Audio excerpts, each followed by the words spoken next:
Será que o Homem-Formiga encolheu tanto, mas tanto, que ele virou um Bósons de Higgs, a tão famosa partícula de Deus? Roda a vinheta aí que eu vou contar essa história para vocês. Muito bem-vindo à série de vídeos chamado Que Movies. Eu sou o professor Bragato de Química e hoje nós vamos ver uma cena do filme Homem-Formiga e vamos utilizar ela como pano de fundo para nos atualizarmos um pouco sobre os conceitos de atomística. Fica comigo aí, vamos ver uma cena do filme. Olha, eu acho que esse regulador tá quase na... Não toque no regulador. Se o regulador for comprometido, você fica subatômico. Pode explicar? Você entraria para a física quântica. Pode explicar? Entraria numa realidade em que toda concepção de tempo e espaço se mostre relevante. Tenho que encolher em nível molecular para entrar. Vai embora daqui! Socorro, pai! Te amo, Cassie.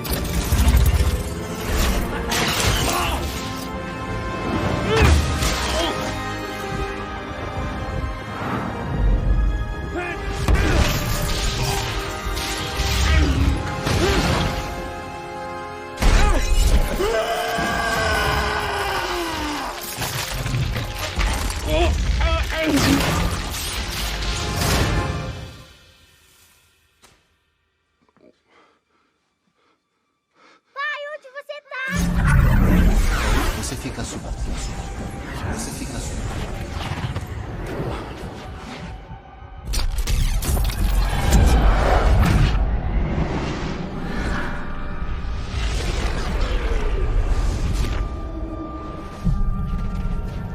Entraria numa realidade em que toda concepção de tempo e espaço, toda concepção de tempo e espaço, toda concepção de tempo e espaço se mostre relevante.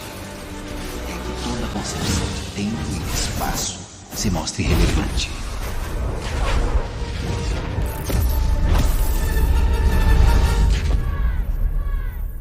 Encolheria. Que como vocês viram aí, ele chegou a entrar num núcleo atômico, num núcleo de um átomo. E agora eu quero contar para vocês como que a gente chegou nessa história de modelo atômico, como que a gente tem essa imagem que todos vocês já viram aí.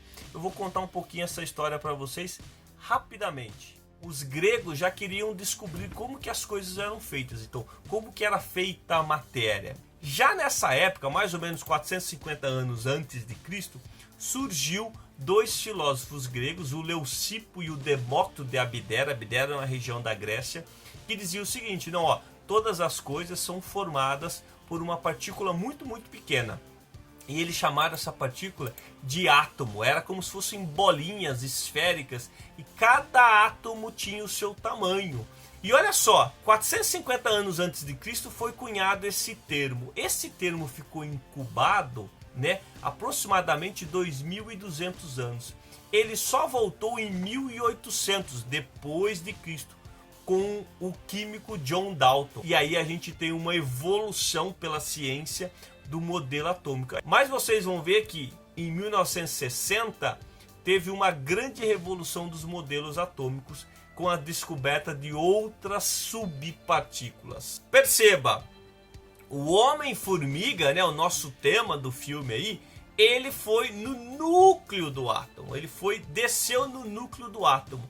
Só que esse núcleo do átomo, eu vou mostrar para vocês que ele é formado por outras partículas também. Pelo modelo padrão de partículas, nós temos 17 partículas subatômicas e não somente essas três aqui. Dá uma olhada nessa ilustração aqui.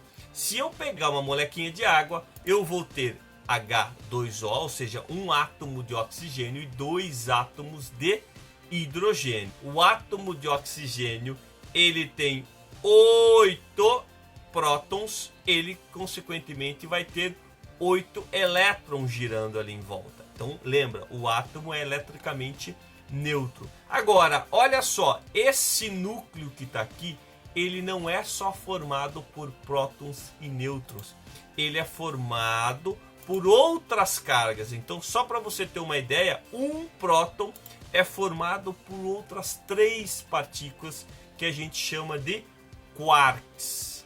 O nêutron também é formado por partículas subatômicas, que são os quarks também, mas em formato diferente. Esses gluons é como se fosse uma cola para manter essas partículas. Se nós formos atualizar o modelo atômico, que é o modelo padrão, a matéria é formada por apenas 2 tipos de partículas. Ou são elétrons, ou são os quarks. O atual modelo atômico, nós vamos ver isso aqui, ó. O modelo padrão de partículas elementares, é o que formam a matéria. Então olha só, eu tenho os quarks e eu tenho os leptons. Os leptons é da família do elétron, né? É o que está fora do núcleo. Todas essas partículas estão no núcleo. E aí eu tenho algumas interações, ou seja, o que mantém essas partículas unidas ou não são algumas interações ou até mesmo partícula. E essa partícula aqui, ó, que é o bóson de Higgs, essa partícula é que vai dar a harmonia para todas essas subpartículas dentro do átomo. Isso foi descoberto recentemente. Isso foi descoberto em 2013 com o acelerador de partículas, onde chocou núcleos atômicos, e de que o núcleo atômico não era só formado por prótons e nêutrons, mas sim outras partículas, outras forças. Então, veja só, partículas fundamentais para a gente estudar, a gente pode considerar prótons, elétrons e nêutrons, mas fica ciente que nós estamos evoluindo cada vez mais na ciência para entender realmente qual é a base, qual é a partícula fundamental de que todas as coisas são feitas. Tudo bem, pessoal? Então, utilizamos o filme aí do Homem-Formiga para estudar um pouquinho sobre modelos atômicos. Um grande abraço para vocês e até breve!